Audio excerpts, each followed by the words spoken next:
Je regrette sincèrement l'incompréhension dont nous avions été victimes autour de ces propos. Je regrette et je partage également la douleur de mes compatriotes de l'Est du pays qui souffrent des affres de la guerre, qui souffrent avec des tueries, des viols et des actes de barbarie. Nous partageons leur douleur et je regrette que nos compatriotes aient été vexés parce que nos propos ont été sortis de leur contexte.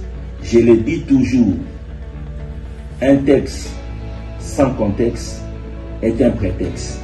Nous avions été devant les investisseurs à Houston et les investisseurs avaient besoin d'être rassurés. Nous leur avons clairement dit qu'il y a des avancées estimables en République démocratique du Congo en matière de lutte contre la corruption et le détournement des deniers publics. Qu'ils ne devaient pas avoir peur. La République démocratique du Congo est safe. La République démocratique du Congo est un pays fréquentable, en dépit du fait que nous avons un problème réel de l'insécurité à l'Est, particulièrement au nord Kivu, au sud Kivu, et je peux ajouter également le territoire de Rutshuru.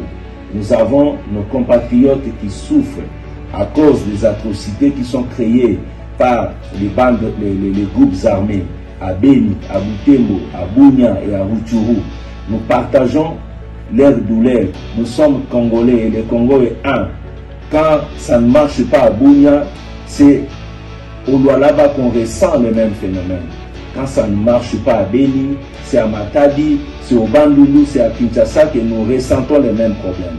Nous ne pouvons pas donc cracher sur la mémoire des milliers de Congolais qui sont morts à cause de cette barbarie. Mais je regrette profondément que la situation qui s'est passée à Houston soit une simple manipulation. Parce que loin de moi, l'intention de cracher sur la mémoire de mes compatriotes.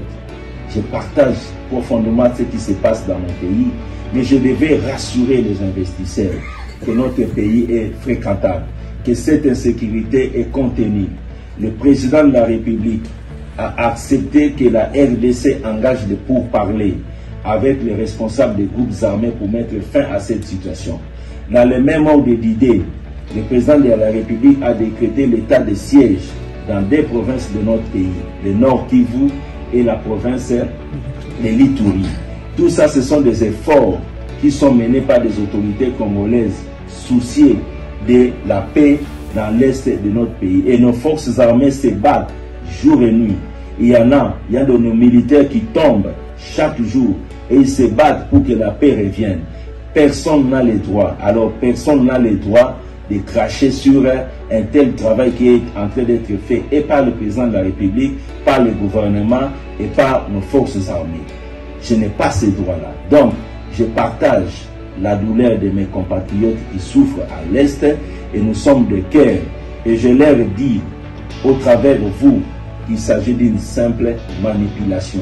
La manipulation est là parce que je peux vous dire, avant même que nous arrivions ici, plusieurs des prédateurs inquiétés par la lutte contre la corruption en train de prendre en main le Congo ont prétendu que nous sommes venus aux États-Unis pour chercher des appuis. Je ne sais pas de quels appuis. Moi qui vous parle, retenez que je ne chercherai pas un mandat électif.